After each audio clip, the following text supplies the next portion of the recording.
संत साधु सन्यासी तपस्वी साधक उपासकों ने तप साधना करी है। ऐसी पवित्र भूमि अलवर की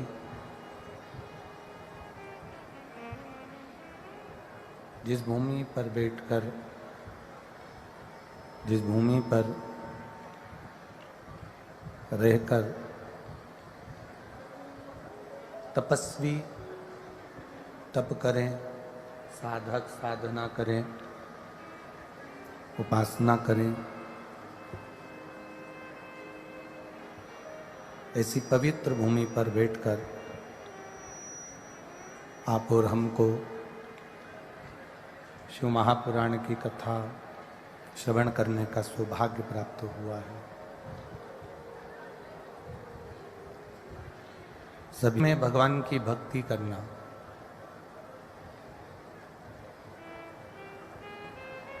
उस देह में भगवान का भजन करना, उस देह में भगवत नाम का स्मरण करना एक कठिन विषय है। जब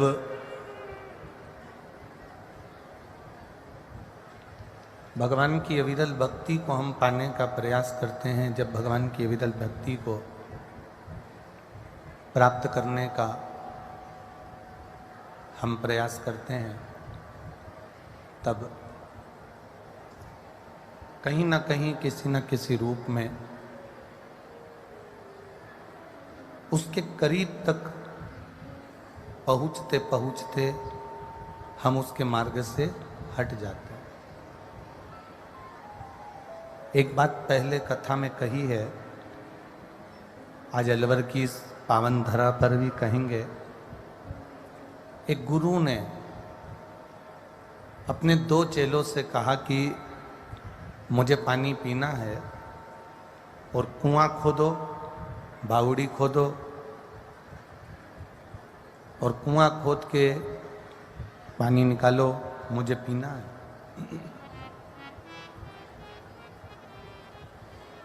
दोनों चेले गए और दोनों चेलों ने जाकर कुआं खोदना प्रारंभ करा। एक चेले ने कुआं खोदा, चला 40-50 फीट, पानी नहीं निकला। फिर उसने देखा कि यहाँ पानी नहीं निकल रहा, तो दूसरी जगह पानी निकालने लगे।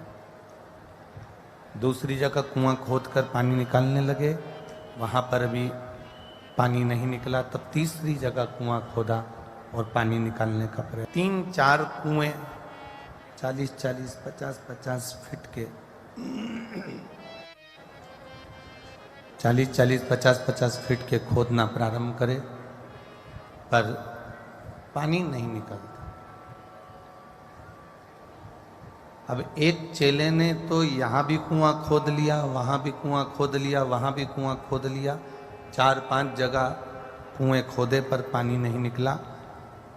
दूसरा जो चेला था उसने कुआं खोदा 40 फीट, 50 फीट, जब उसमें पानी नहीं आया तो उसको और खोदा 60 फीट, 70 फीट, फिर उसको और खोदा 80-90 फीट, फिर उसको और खोदा 100 फीट, 150 फीट पर पानी आ गया। जल लेकर गुरु जी के पास में आया, गुरुदेव ये जल लीजिए, पानी पी लीजिए। दूसरे चेले से, शिष्य से गुरुजी ने पूछा कि तुमने कुएं नहीं खोदे? चेला कहता है इससे ज्यादा कुएं मैंने खोदे हैं, चलकर देख लो। 1, 2, 3, 4, 5 कुएं खुदे, पर किसी में पानी नहीं है। इसने जो कुआं खोदा उसमें पानी आ गया। कारण क्या है? तुमने थोड़ा कुआं खोदा, छोड़ दिया, दूसरा कुआं खोदा, छोड़ दिया, तीसरा कुआं खोदा, छोड़ दिया। पर दूसरा जो शिष्य था उसने एक कुएं को इतना गहरा कर दिया, इतना गहरा कर दिया, इतना गहरा कर दिया कि उसमें से पानी निकल गया और पानी पीने में आ गया। शास्त्र कहता है हम बैठते जरूर हैं भगवान का भजन करने के लिए, स्मरण करने के लिए, पर ये हमारे भीतर की सोच है। थोड़ी देर मन लगाया फिर उठ गए, फिर थोड़ी देर मन लगाया फिर चित्त हट गया, फिर थोड़ी देर बैठे फिर मन हट गया। ये हम बार बार करते रहे, बार बार अपने चित्त को भ्रमित करते रहे। एक चेला वो होता है जिसने खुदाई करी, करता गया करता गया करता गया, भगवान का नाम लेता रहा लेता रहा लेता रहा, एक लोटा जल शिव जी को समर्पित करता रहा, शिव की चौखट पर जाता रहा और आखिरी में शंकर भगवान ने उसका हाथ पकड़कर नैया पार लगा दी। एक भक्त वो हो जाता।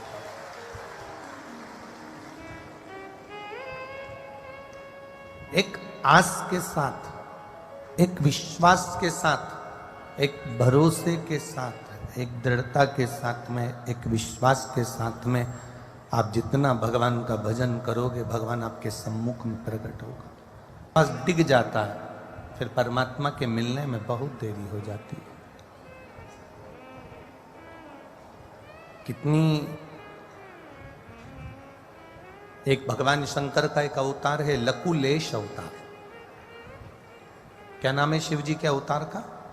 लकुलेश। जम के बोलो जरा, लकुलेश अवतार मेरे शंकर भगवान का एक अवतार है जिसका नाम है लकुलेश अवतार। ये शिव जी का ऐसा अवतार है कि पूरे शरीर पर कोई वस्त्र नहीं है मेरे महादेव के, मेरे शंकर भगवान के पूरे विग्रह पर, पूरे शरीर पर कोई वस्त्र नहीं। शिव जी का लकुलेश अवतार ऐसा है कि एक हाथ में उनके खप्पर है और दूसरे हाथ में एक छड़ी है। आज त्रिशूल हाथ में नहीं लिए हैं, त्रिशूल की छड़ी हाथ में लेकर जा रहा है। ये लकुलेश अवतार। जटाबंदी है, भस्म रमा है, कान में एक फूल कनेर का शिव जी को लगा है, त्रिपुंड मस्तक पर है। बड़ा सुंदर विग्रह भगवान शिव जी का है जिसको लकुलेश अवतार कहा गया।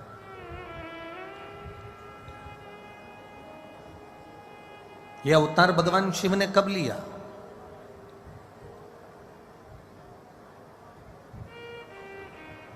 लकुलेश अवतार लेने का शंकर भगवान का कारण क्या था? शिव जी का लकुलेश अवतार होने का एक कारण केवल इतना है। एक बार माता पार्वती जी ने भगवान शंकर से कहा, भोलेनाथ मुझे नंदनवन और महाकाल इन दोनों का दर्शन करना। मुझे नंदनवन भी जाना है और महाकाल वन भी जाना। अब भोलेनाथ जी ने तुरंत माता पार्वती जी से कहा कि तुम एक वन का दर्शन कर लो, चलना है तो नंदनवन चलो, तो मैं तुम्हें नंदनवन का दर्शन करा देता, और यदि तुम कहो तो मैं तुमको महाकाल वन ले चलता हूं, महाकाल वन का दर्शन करा देता। पर पार्वती जी मानी नहीं और पार्वती जी ने कहा नहीं, मुझको तो दोनों वन का दर्शन करना है, मुझे नंदन वन भी जाना है और महाकाल वन भी जाना है। पार्वती जी से शिवजी ने पूछा कि ये बताओ कि तुम नंदनवन जाना क्यों चाहती हो और महाकाल वन जाना क्यों चाहती हो? कारण क्या है कि तुम नंदनवन जाना चाहती हो और महाकाल वन जाना चाहती हो? ऐसा कारण क्या है? किस कारण से जाना चाहती हो? क्योंकि व्यक्ति अगर घूमने जाता है, भ्रमण करने के लिए जाता है, तो एक वन में होकर आ जाता है, एक वन में चले जाता है, वहां का दर्शन करता आ जाता है।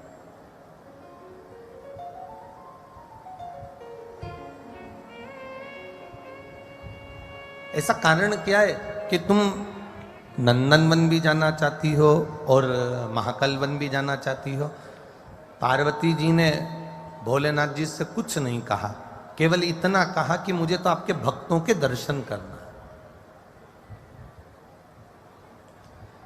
शिव का भक्त होता कैसा है? अड़भंगी भक्त होता कैसा है?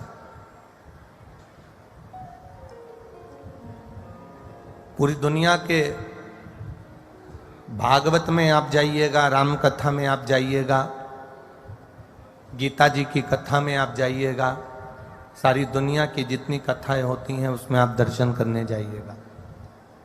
और एक बार सारी कथाओं में जाने के बाद एक कथा कभी मौका मिले और आपके शहर में, आपके नगर में, आपके गांव में, आपके गांव से 200-500 किलोमीटर की दूरी पर कहीं अगर शिव महापुराण की कथा सुनने का मौका मिल जाए तो जाइएगा, दर्शन करना।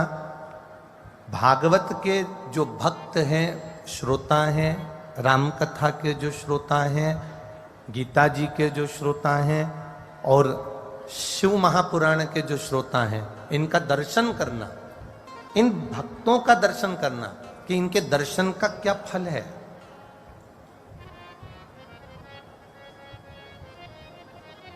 इनके दर्शन से हमें क्या प्राप्त हो जाता है।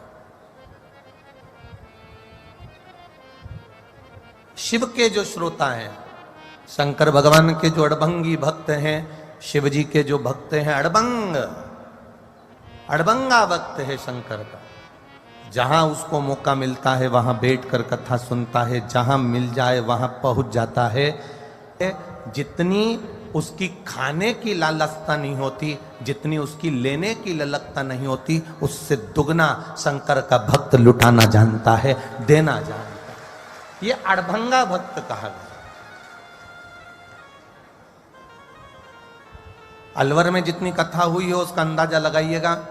आप लोग तो विद्वान हो, यहाँ बैठे हुए सभी बड़े बड़े श्रोता बैठे हुए हैं। आपके नगर में, अलवर के आसपास में जितनी कथा हुई हो उसका अंदाजा लगाना। और एक बार इस शिव महापुराण में रात्रि में आकर इस शिव पुराण का अंदाजा लगाना। यहाँ पर लोग गाड़ियाँ, 4 व्हीलर गाड़ियों की डिक्कियाँ, लोडिंग, साइकिल, मोटरसाइकिल के ऊपर बैग टांग टांग कर लाते हैं। कोई खिचड़ी, कोई पूड़ी, कोई सब्जी, कोई बिस्कुट, कोई टॉफी लुटाकर चले जाते हैं, खिलाकर चले जाते हैं। ये पूरी दुनिया की जितनी कथा अलवर में हुई हो उसका एक अंदाजा लगाना और एक बार शिव महापुराण की कथा का अंदाजा लगाना। यहाँ आकर कभी मौका मिले, दिन में अगर समय नहीं मिले तो रात्रि में आके दर्शन करना, रात्रि में समय ना मिले तो सुबह आकर दर्शन करना। कि एक शिव का उपासक, शंकर का जो भक्त होता है, शिव की जो आराधना करने वाला होता है, शंकर का जो गुणगान करने वाला होता है, शिव की आराधना में वो डूबने वाला जो होता है, वो बड़ा विचित्र होता है। उसकी साधकता, उसकी साधना बड़ी विचित्र होती। मुझे भगवान आपके भक्तों का दर्शन करना है। शिव जी ने कहा चलो पार्वती, मैं तुम्हें अपने भक्तों का दर्शन करा देता हूं। काशी की धरा पर नंदन वन में मेरा महादेव पहुंच गए।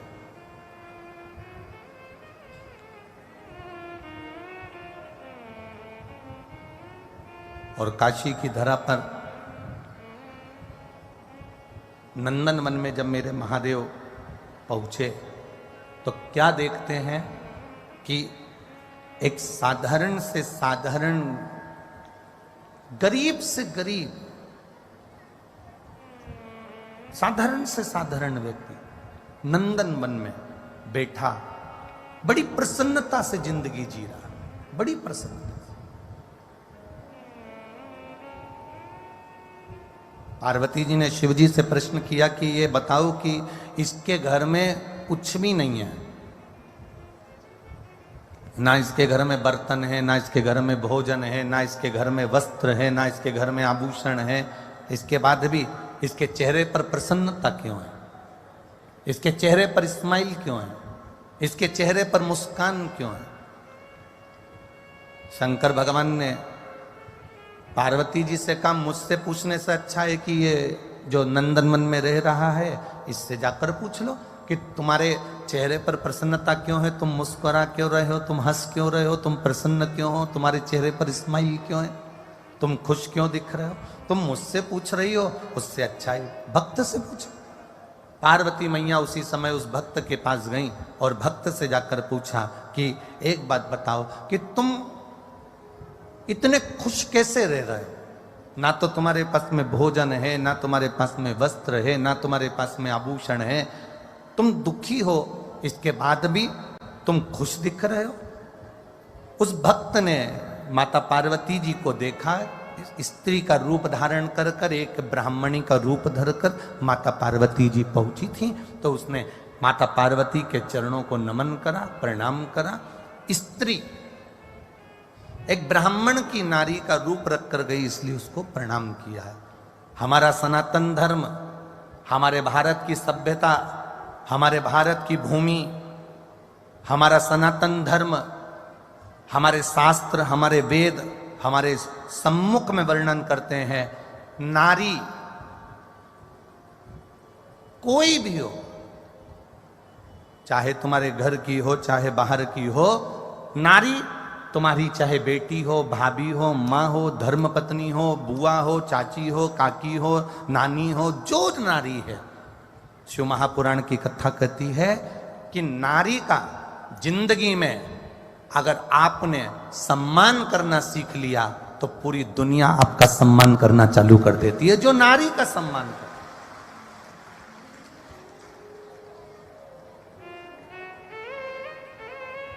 राम जी के पास में, राम जी के मंदिर कौन कौन गया है?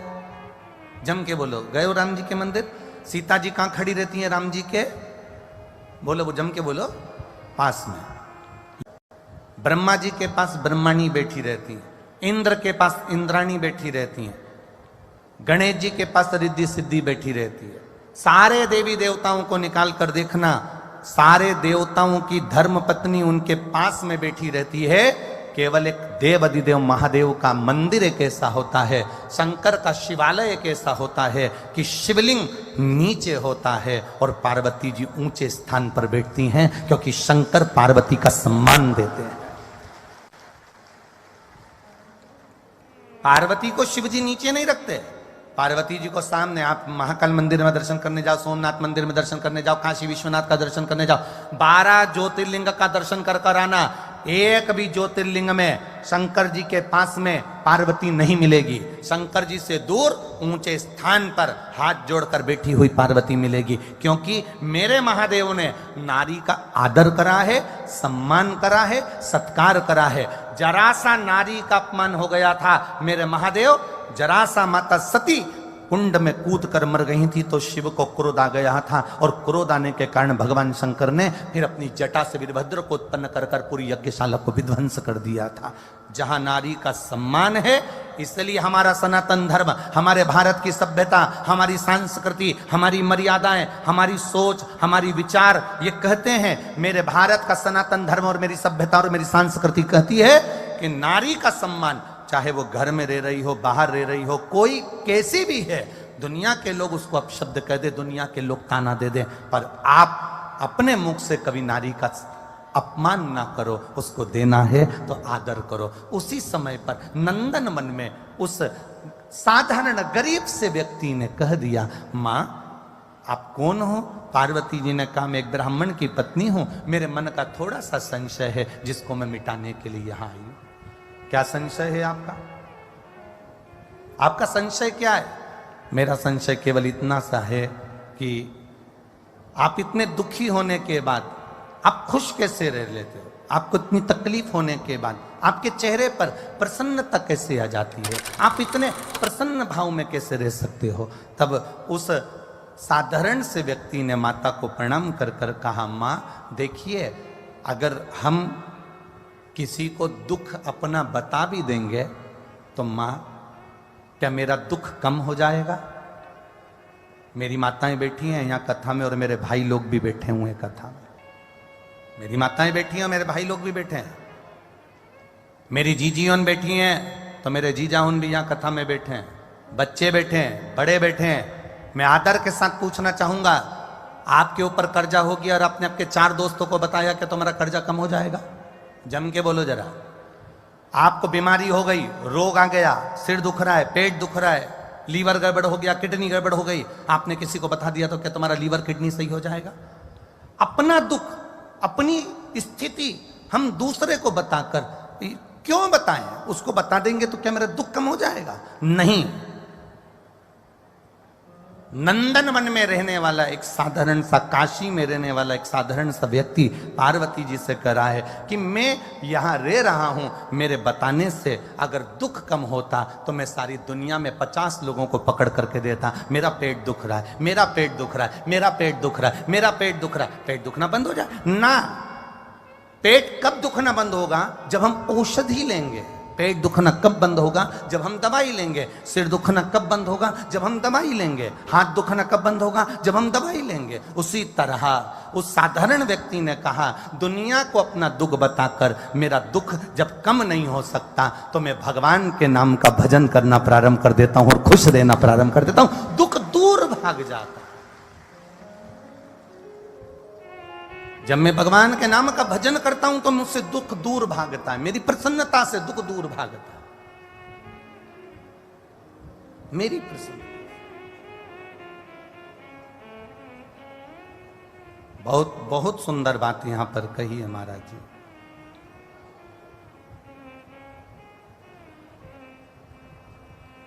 कितना भी दुख हो, कितना भी दुख हो, जिंदगी में ऐसा कोई मनुष्य नहीं पैदा हुआ जिसकी जिंदगी में दुख नहीं आया। कितना ही दुख हो, बस एक बात अपने जीवन में शिव महापुराण से उतार कर रखना कि दुख हो तो भी मुस्कुराना, दुख हो तो भी हंसना।